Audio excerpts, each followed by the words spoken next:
प्रिय छात्रों, आज आप लोग इस पीरियड के अंतर्गत सिंथेसिस ऑफ सेंटेंसेस पढ़ेंगे।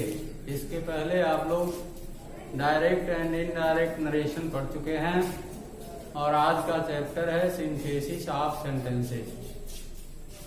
सिंथेसिस का तात्पर्य है दो या दो से अधिक वाक्यों को मिलाना।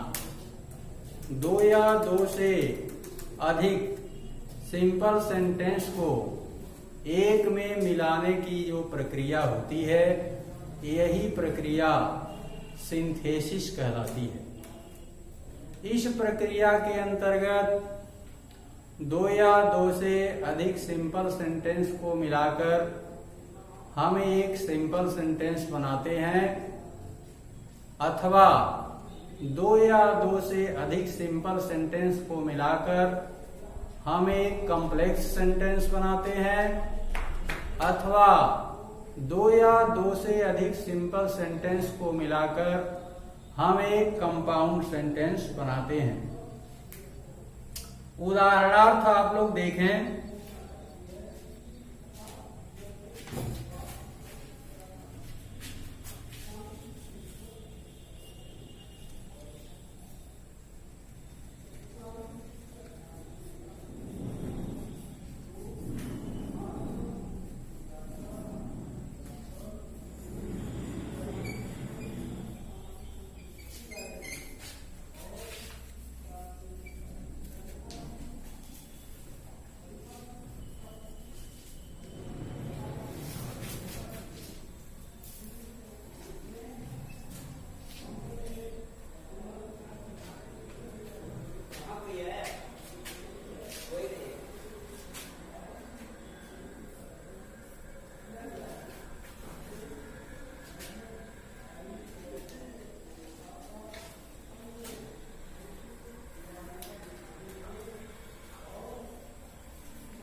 ग्रामर पढ़ा का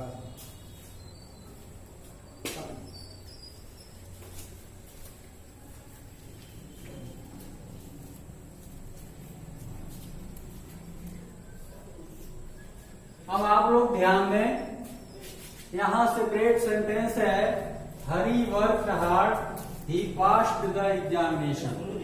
ये रहा सेपरेट सेंटेंस।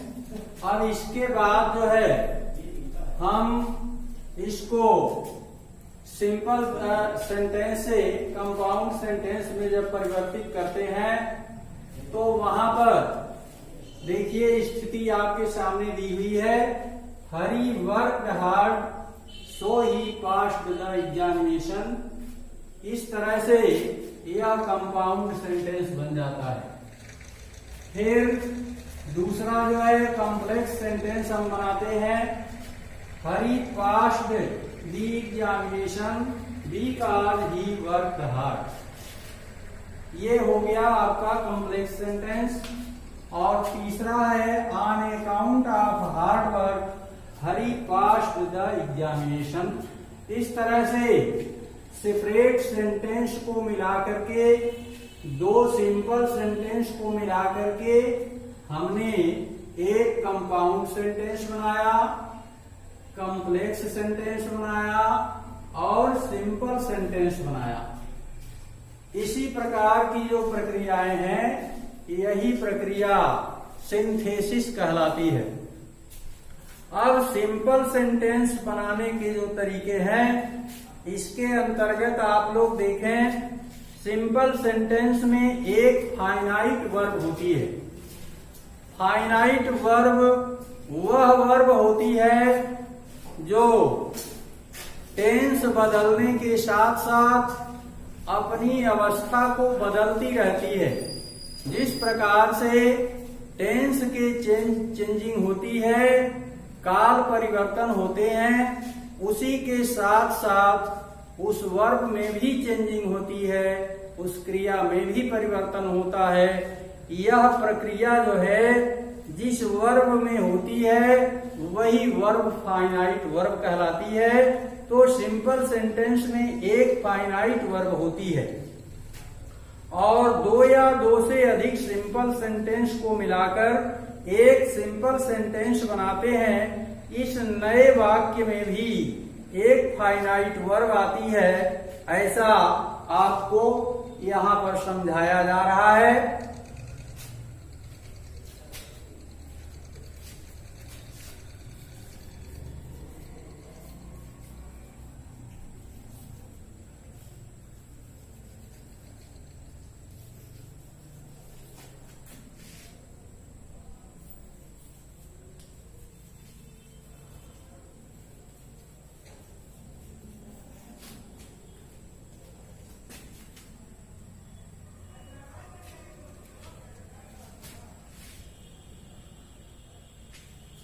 अब यहाँ आपको ध्यान देना है कि सिंपल सेंटेंस बनाने की यहाँ पर जो विधियां दी गई हैं, इसमें पहली विधि है पार्टिसिपल के द्वारा।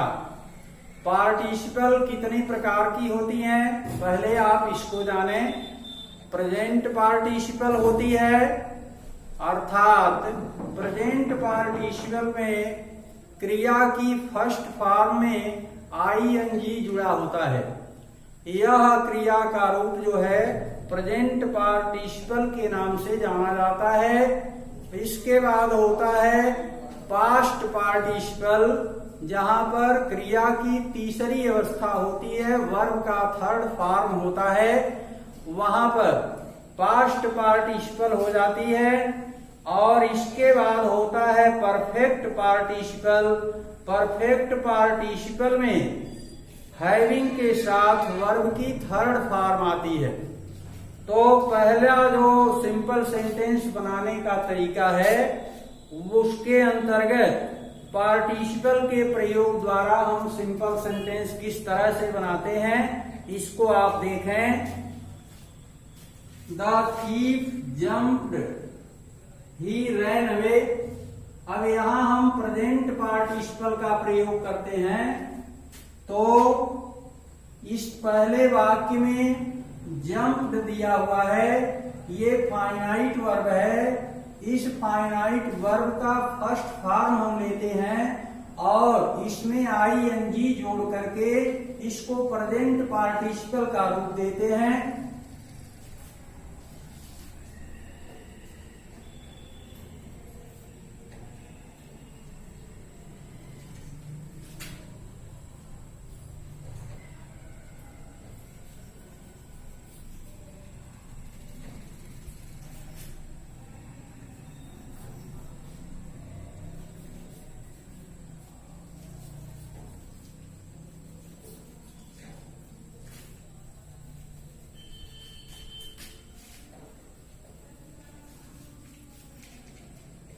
देखें आप लोग, इसमें जो है प्रेजेंट पार्टिसिपल का प्रयोग किया गया है, अर्थात इस पहले वाक्य की जो मेन वर्ब है, इस मेन वर्ब का फर्स्ट फॉर्म लिया गया और फर्स्ट फॉर्म में आईएनजी जोड़ करके इसको प्रेजेंट पार्टिसिपल बनाया गया और इसके साथ ही साथ यहाँ पर इसको दर्शाया गया है jumping up the thief ran away. ये हो गया प्रेजेंट पार्टिसिपल का प्रयोग।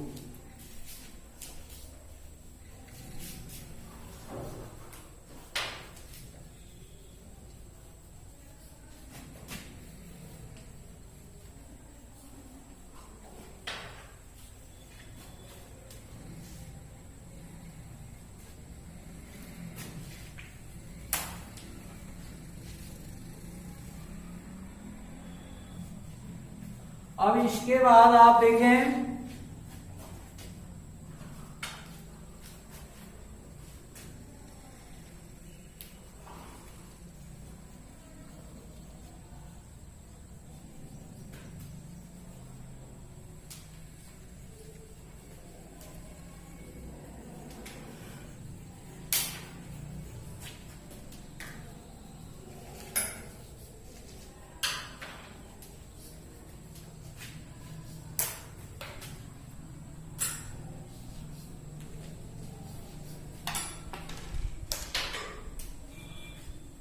ये है separate sentence.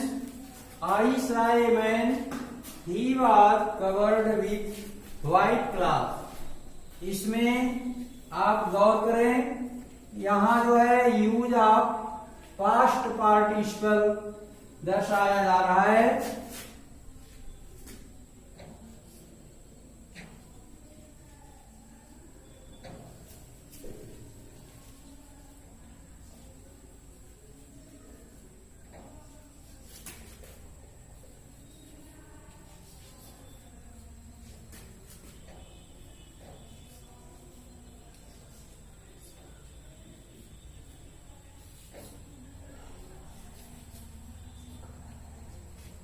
I saw a man covered with white cloth. यहां पर देखें, ये जो कवर शब्द है इसका थर्ड फॉर्म कवर्ड होता है, इसलिए इस वाक्य में जो है पास्ट पार्टिसिपल का यूज दर्शाया जा रहा है।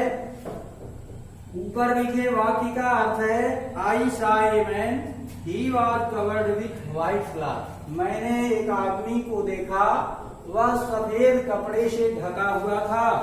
और यहाँ पर जब हम इसका सिंथेसिस कर दिए, वाक्यों को मिला दिए, तो अर्थ निकलता है मैंने सफेद कपड़े से ढके हुए एक आदमी को देखा। इस तरह से यहाँ पर यूज ऑफ पास्ट पार्टिसिपल होता है।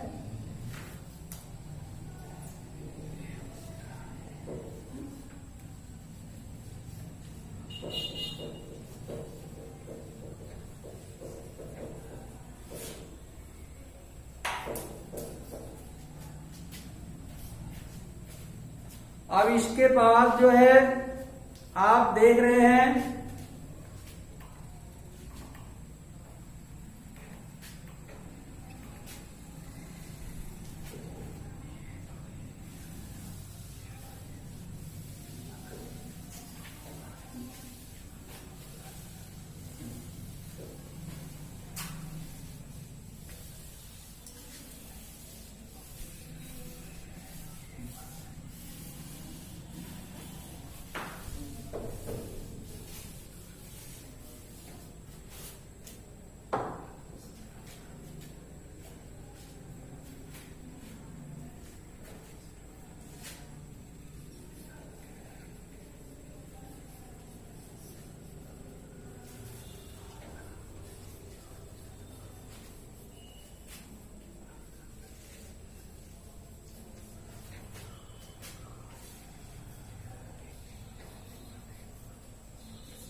ये देखिए आप, यहाँ पर दो सिंपल सेंटेंस दिए गए हैं। Amit finished his work, he slept. यहाँ पर हमें परफेक्ट पार्टिसिपल का प्रयोग करना है। पहला प्रयोग आपने देखा प्रेजेंट पार्टिसिपल, दूसरा प्रयोग आपने देखा पास्ट पार्टिसिपल, और तीसरा प्रयोग आपके सामने होने जा रहा है परफेक्ट पार्टिसिपल, जिसमें पहले वाक्य की जो फाइनाइट वर्ब है, इस फाइनाइट वर्ब के ठीक पहले हैविंग का हम प्रयोग करते हैं।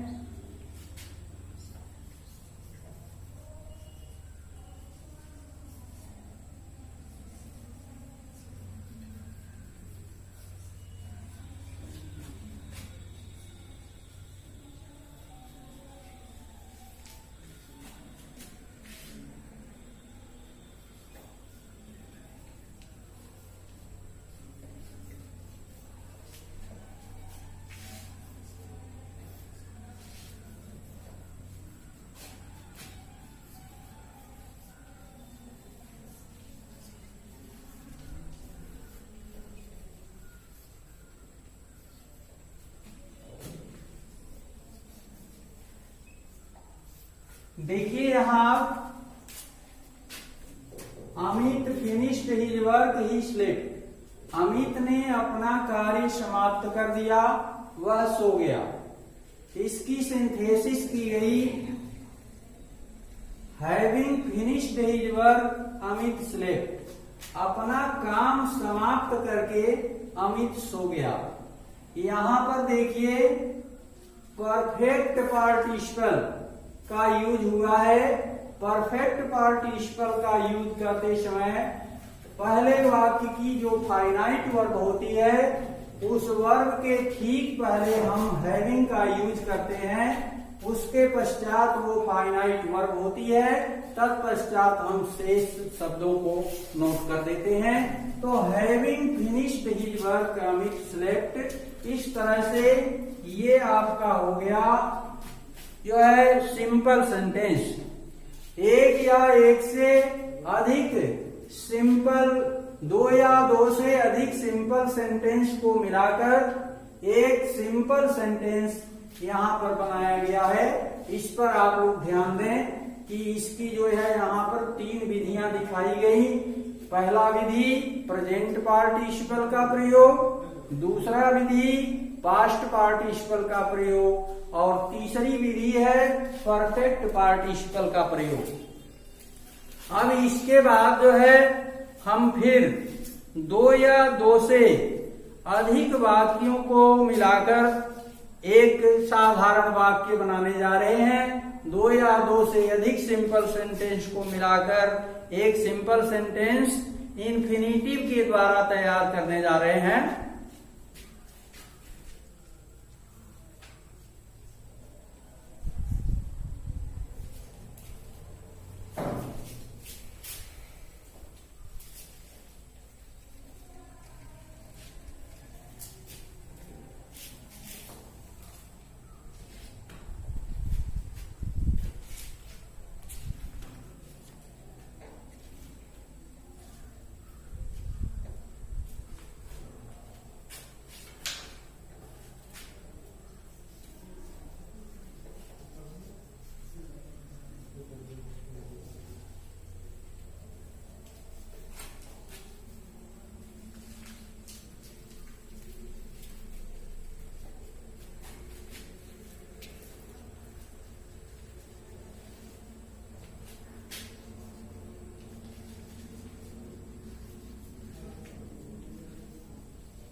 ध्यान दीजिए, Ramesh is going to Delhi, he wants to see the Red Fort. अब देखिए इसमें जहां पर हम इन्फिनिटिव का प्रयोग करते हैं, इन्फिनिटिव का प्रयोग मतलब क्रिया की वह स्थिति होती है जिस क्रिया के ठीक पहले टू को ऐड कर दिया जाता है।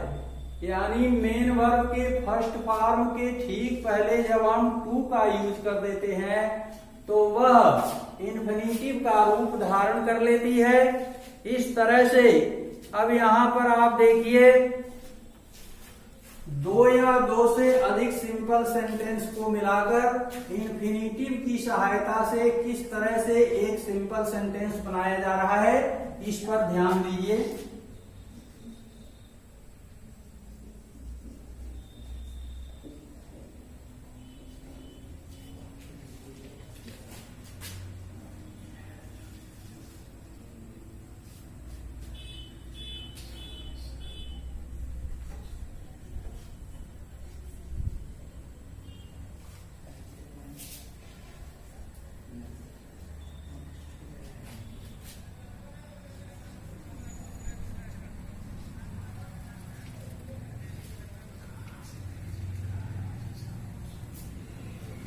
देखिए, यह आपका हो गया एक सिंपल सेंटेंस।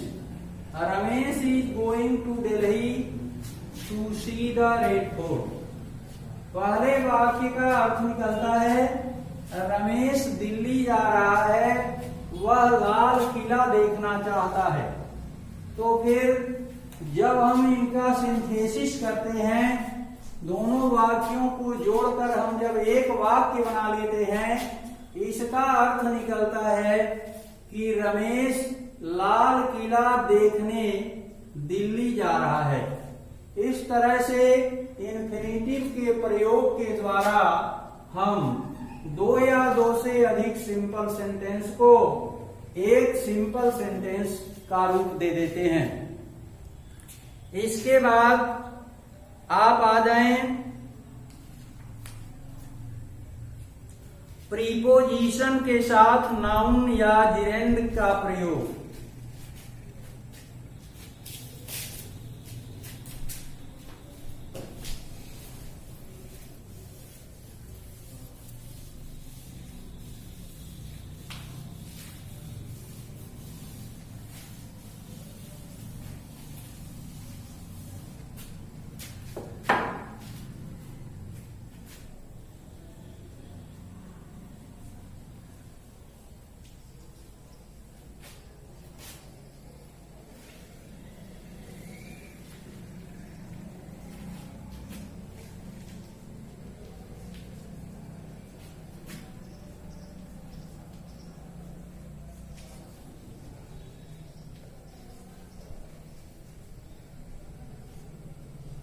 ये है यूज ऑफ नाउन और जिरेंड विथ प्रीपोजिशन।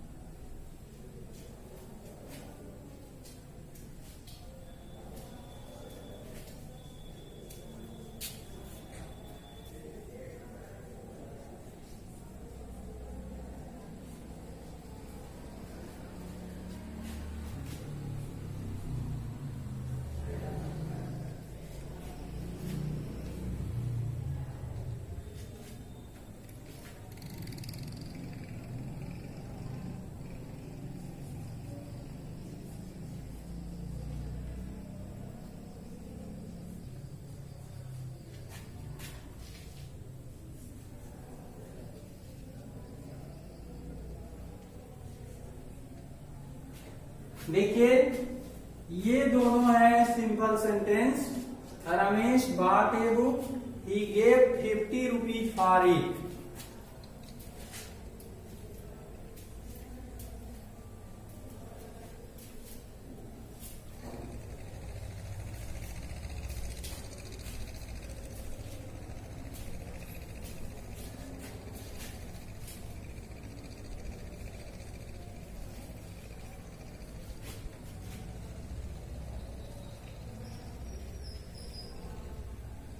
अब देखें आप, यहां पर दर्शाया गया है यूज ऑफ नाउन और जिरेंड विथ प्रीपोजिशन, मतलब प्रीपोजिशन के साथ नाउन अथवा जिरेंड का प्रयोग। जिरेंड मुख्य क्रिया का ही एक रूप है, यानी मुख्य क्रिया के पहले फॉर्म में मुख्य क्रिया की पहली अवस्था में आईएनजी जोड़ देते हैं तो वह जिरेंड का रूप धारण कर लेती है। वह वर्ब भी नाउन का ही काम करने लगती है।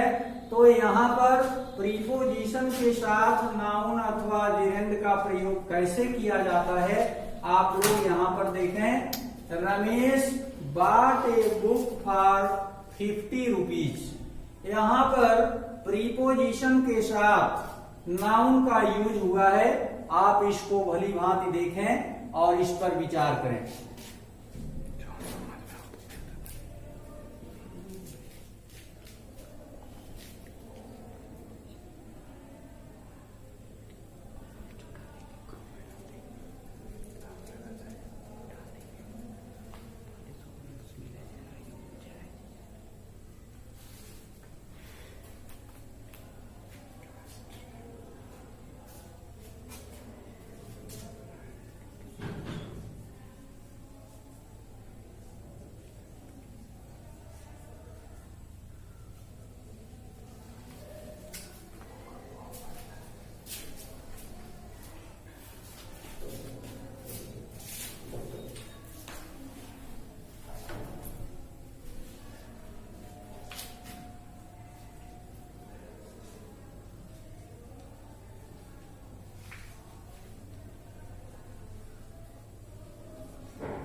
ध्यान दीजिए, Mahesh taught me history, he gave me 5 rupees।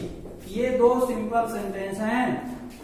अब इन दो सिंपल सेंटेंस को मिला करके हम प्रीपोजिशन के साथ जेरेंड का यूज करते हुए एक सिंपल सेंटेंस बनाते हैं, जहां ये आ जाता है Besides teaching history, Mahesh gave me 5 rupees।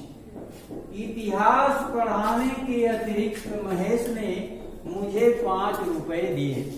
तो आज आप लोगों ने पढ़ लिया यूज ऑफ नाउन और जेरेंड विथ प्रीपोजिशन तक। अब इसके आगे हम लोग नेक्स्ट पीरियड में पढ़ेंगे। आज यहाँ पर यह कार्य समाप्त हो रहा है। इसका आप लोग साफ सुथरे ढंग से नोट्स तैयार कर लेंगे और इसको अच्छी तरह से तैयार करके आने वाले टर्म पर पहुंचेंगे।